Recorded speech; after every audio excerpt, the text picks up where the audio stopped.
Okay, today we'll start by using Bridget's sentence as an example of the concept I want to demonstrate and the work that I want you to do. So why don't you write her sentence into your spiral as an example? And you'll be doing this with your own sentences in just a moment, but let's start with Bridget's as an example. She loves her fans, and her fans love her. Good sentence, pretty clear. Ethan, how many words in this sentence? 9. Very good. Ethan, I'll tell you that there are 4 types of sentence structurally in the English language. They are simple, compound, complex, and compound complex. Which of those 4 do you think this is? And what makes you say that? It's like get right to the point. Okay. Ethan answered exactly as I thought he might answer. It says the simple sentence because it gets right to the point. It seems pretty simple, clear. It does get right to the point. It's short. It's only 9 sentences. It's actually a compound sentence. And this is what I want, and Ethan's furrowing his brow. How could that be a compound sentence? Because it has 2 of something. And what I want to talk to you today about what those somethings are and how to analyze this and understand that this is actually a compound sentence. Brandon, can you find a verb in this sentence for me, please? That's correct. Matthew, there is one more verb in this sentence. Can you find it? That's correct. Zach, can you pick one of those 2 verbs, loves or love, and tell me what noun is doing that action?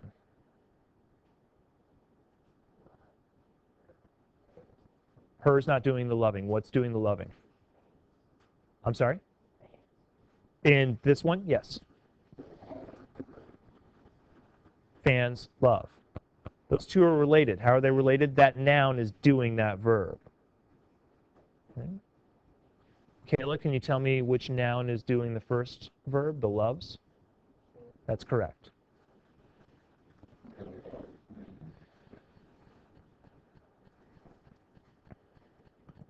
Sentences are all composed of 2 parts. We've probably talked about this before. Undoubtedly, you've been talking about it in other English classes in years previous.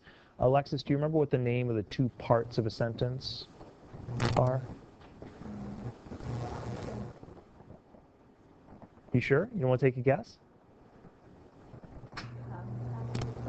No, of sentence, because it has 2 of these. It's okay, we'll get you some help. Katie? Subject and predicate.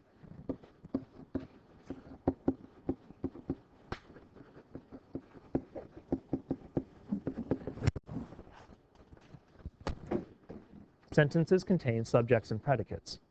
But actually, what I've just said is not really true. It's not sentences that contain subjects and predicates, but we'll get to that in just a moment. James, what part of speech must a subject contain in order to be a subject? Yeah. Very good, James. Must contain a noun. Or, James, what part of speech stands in for a noun? You probably do. Robin, what part of speech stands in for a noun? Well, a noun is a person, place, or thing. You're absolutely correct. But there's another part of speech, one of those 8 parts of speech, that can replace nouns. Very good. There you go.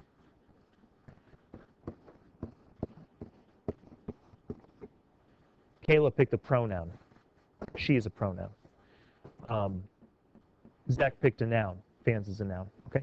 So they're subjects. They're noun or pronouns. What about the predicates? Maddie, what part of speech must I see in the predicate?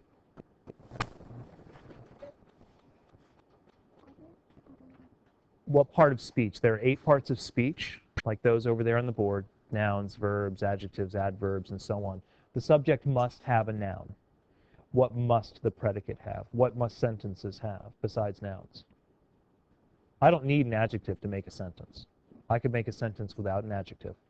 But what must I have to make a sentence? Yeah, a verb. There you go. Predicate must contain a verb. Thank you, Maddie. What I've done with Bridget's sentence is identify these subject-predicate pairs, these noun-verb pairs. Actually, what you've done is identify the noun-verb pairs. How many of them do I have, Ethan? I have 2 noun-verb pairs, right? That's why it's compound. Because it has actually 2 sentences in one.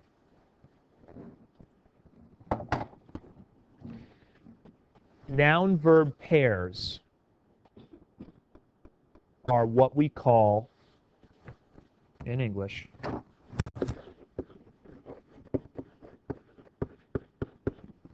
a clause.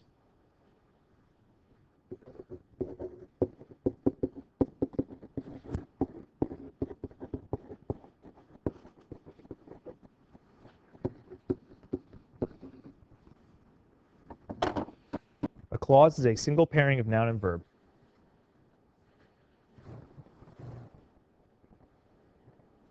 So now I want to use this word with you. I want to use the word clause. It's a technical grammar term. It's one of the most basic grammar terms you have. It's a basic unit. So if I talk about clause, I want you to think, oh, noun-verb pair. And I want you to think about a sentence like Bridget's and say it has 2. Tyler?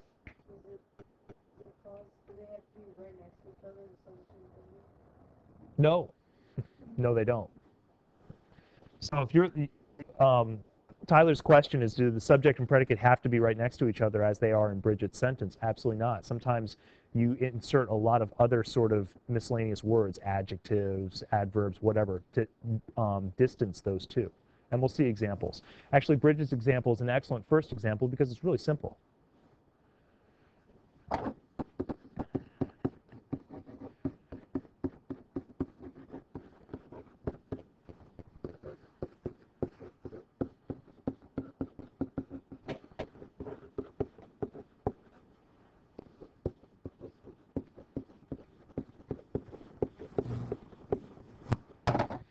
These are different words.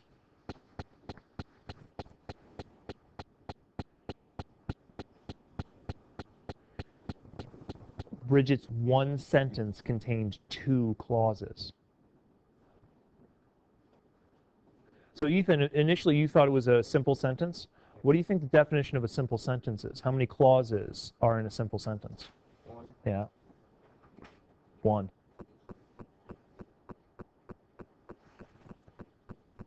So I'm saying that hers is a compound sentence because it contains more than 1 clause. Has nothing to do with length, number of words. Has everything to do with the noun-verb pairs. So what I want you doing now is what I just did with Bridget's sentence. And Bridget, you might pull a second one to work on a second one because you'll all have to work on multiple sentences from your journal writing. Pull a sentence from your journal. Write it into your notebook and see if you can find the noun-verb pairs. So find a sentence, write it into your notebook.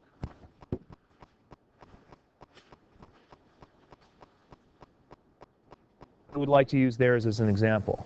All right, excellent. James, why don't you go jump on the computer over there because the wireless keyboard doesn't transmit to that side of the room, unfortunately.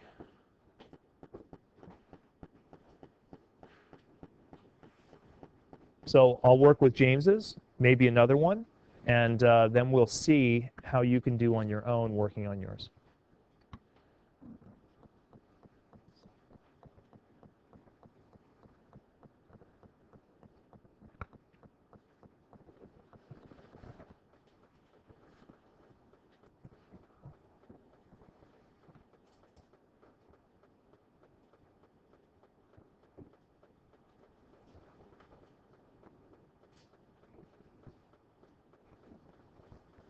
Very good, James.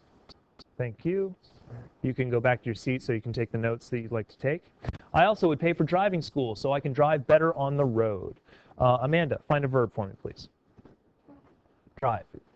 And Amanda, here's something a little bit more complex. This verb actually has a helping verb attached to it as well. Drive is the main verb. What's the helping verb? Correct. So be careful. Sometimes you are dealing with verbs in two parts. Can drive.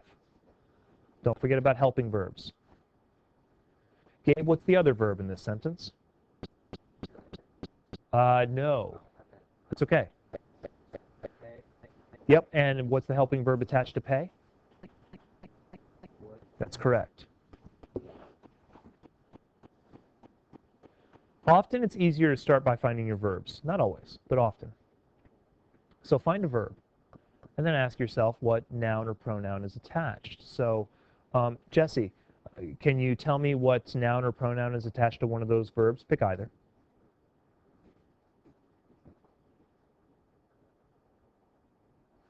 So you're asking yourself, what's doing the paying, what's doing the driving?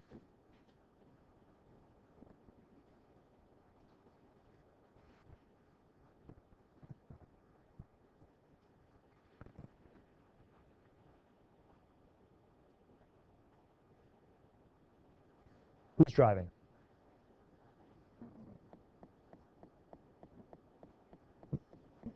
Yeah, the I. You got it. You probably don't think you have it because it looks so simple, but it is that simple. I can drive. Kim, if that's the case, what's the noun or pronoun attached to would pay? Who? Nope. Who or what is doing the paying in the sentence? Who's doing that verb? Yeah, there you go. Tyler asked if they need to be right next to each other. Those two aren't. So there's a minor example of them being split. Yep. Mm-hmm. Correct. Would pays the entire verb. In fact, Tyler, I can construct verbs that are 4 words long. Will have been paying is one verb. I know, crazy, right? But in English, what we do to change the tense of a verb is sometimes we add other words to it. They're called helping verbs. So the future tense is often achieved by adding will. I read the book. I will read the book. Now, two words, one verb. Who's next? One more example before I set you all free on your own. No? Okay, great. Keyboard right next to you should reach just fine, Maddie. So why don't you type yours? I think what you're seeing, what I'd like you to do, I'd like all of you able to find the noun-verb pairs in your sentence. So far, we've seen 2 sentences, both of which contain 2 noun-verb pairs. Yours may only contain 1. Yours may contain 3 or more. But I'd like you finding the noun-verb pairs.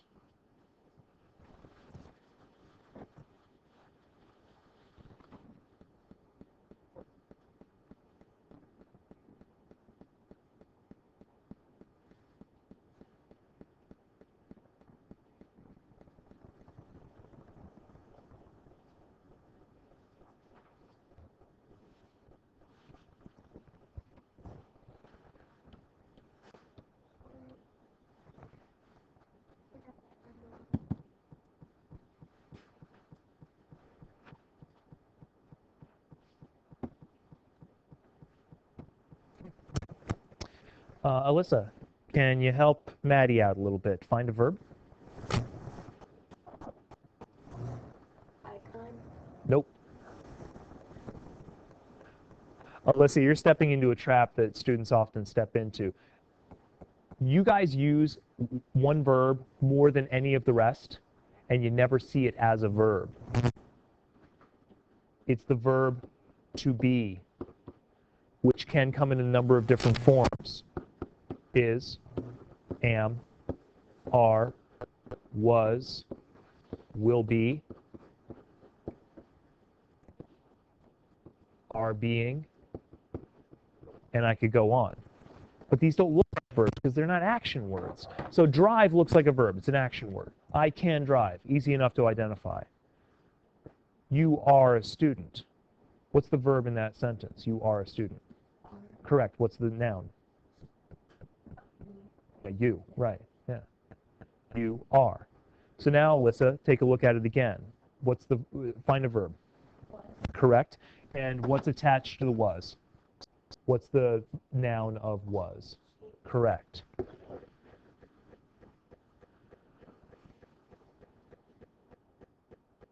Let's see. Ethan, how about the next noun verb pair? There's another one in the sentence. That's correct. She was.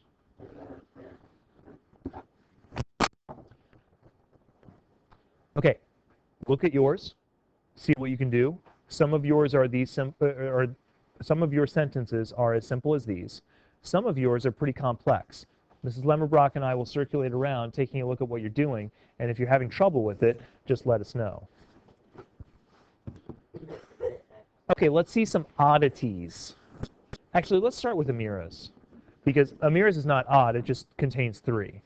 So let's see what we can do. Amira, start us off. Tell me a noun verb pair that you found, a clause that you found. I and have. Have is a helping verb. What's your main verb? What's the I doing? There you go. Remember that verbs often come in 2 parts. Sometimes a word like that splits it. Anybody have any idea what part of speech that word is? Give you a hint, it's modifying the verb. Thank you, Alyssa. It's an adverb.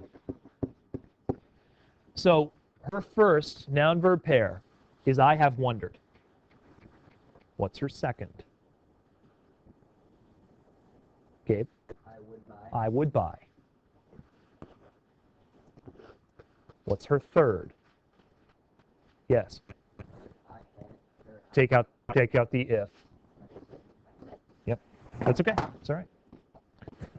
I have always wondered. That's one clause. What I would buy is another clause.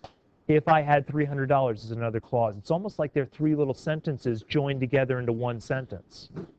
It makes total sense. Amira has crafted a sentence that is clear and actually somewhat complicated. So, like I've said before, she's a sophisticated user of English even if she doesn't understand what she's doing necessarily, as is the case with all of you. All right, let's take a look at Kayla's. So Kayla knows what's going on. Matthew might know what's going on because he has the same sort of issue with his sentence. Somebody want to talk to me about this one? Noun verb pair.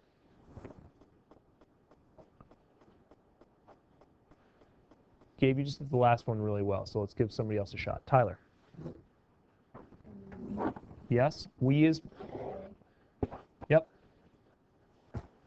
Matthew, can you tell me what's strange about this sentence that's similar to your sentence?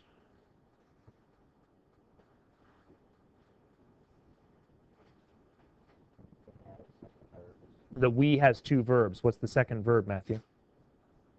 That's correct. Look at this. It's what we call a compound predicate. In other words, it has 2 verbs. We, and then stay, go. 2 verbs. And her second verb falls later in the sentence.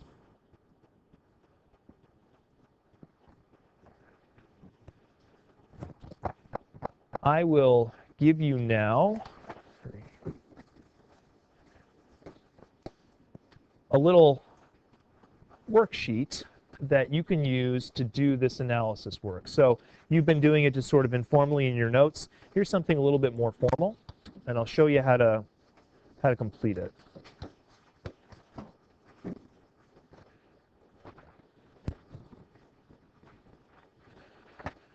Okay, so let's take a look at what we've got in this sentence analysis sheet. That's some work from last class period. Once everybody has it, I'll explain how to use it. It's pretty easy to use. If you've understood what I'm doing up there, there's not much else to it. It just helps you organize a little bit better.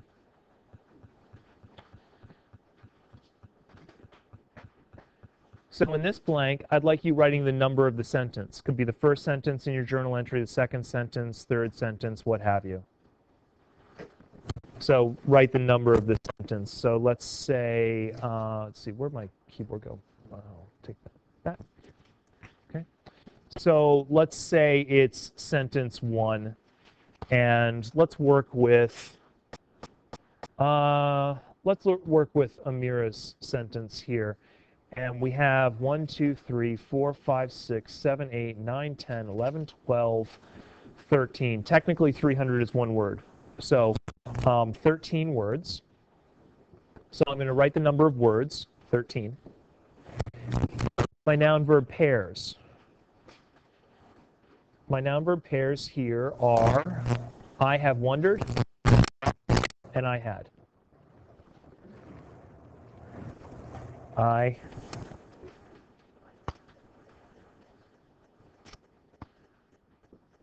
let's try that again. I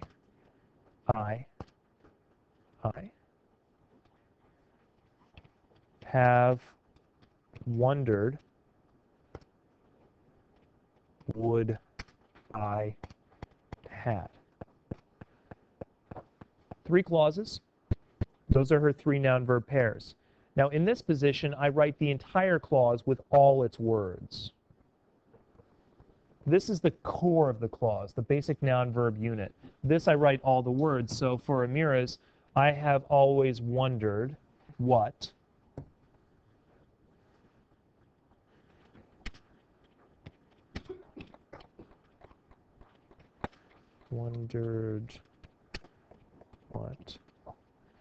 The next one is pretty easy. I would buy.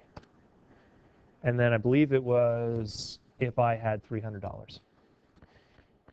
If I had $300.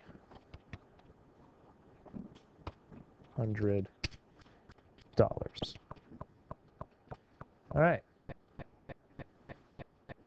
That is one sentence of Amira's analyzed. She now understands its structure. She understands how it moves from one clause to the next.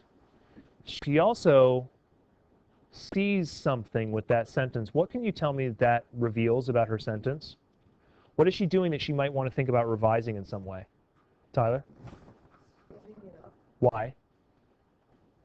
Why would she split it? Yeah, but it seems to flow pretty well, right? I think it's fine. I don't think it needs splitting. Just because you have a bunch of clauses does not mean that you should split it. There's something else that this analysis reveals. Gabe? Oh, okay. Something else that this reveals. She's repeating herself a fair amount. I. Many of you have run into repetition and you don't notice it. An analysis like this will reveal it. Because what does Amira see now? I. She should cut and somehow modify so she's not repeating herself with the I quite so often. A sheet like this, once you have analyzed your sentences, can help reveal repetition. And Tyler, if every sentence she wrote was 3 clauses, then yeah, I'd probably split because there's just no sentence variety. It's all the same. But if she has 3 and then 2 and then 1 and then 3 and then 1, that's fine. It's good sentence variety. If her length of her sentences is always the same or roughly the same, she's got 13, 12, 13, 14, 12, 13, 14, 12, then I'd say, yeah, we need to split because they're all the same size. That's what this will reveal. What I'd like you doing is completing this sheet for one journal entry. It contains 13 spaces. And you may have written more than 13 sentences. I've copied plenty of these sheets if you need a second one. There's no way you're going to be able to get through the entire thing during this class period anyway. It's not homework. We will continue working on it in class. So what I'd like to do next is, while you are completing blank after blank after blank, if you hit a sentence and you say, I have no clue what to do with that sentence, fine, skip it. Go on to another sentence, but please try to do these in order. So you should have 1, 2, 3, and 4, and so on. But if sentence 2 is just mystifying to you, leave number 2 blank. Go on to the next one. And analyze as many as you can, and then ask for help, and we'll help you with those that you can't figure out. So when we're running on clauses, do they need to write the entire sentence? Yes. So that no word should be left out? Correct. I would see every word. Notice Amira's. I have always wondered what I would buy if I had $300. Every word is present in those blanks. The entire sentence is characterized. In fact, if you write this correctly, you should be able to read the entire journal entry from beginning to end. with no words missing. So make sure you account for all of them.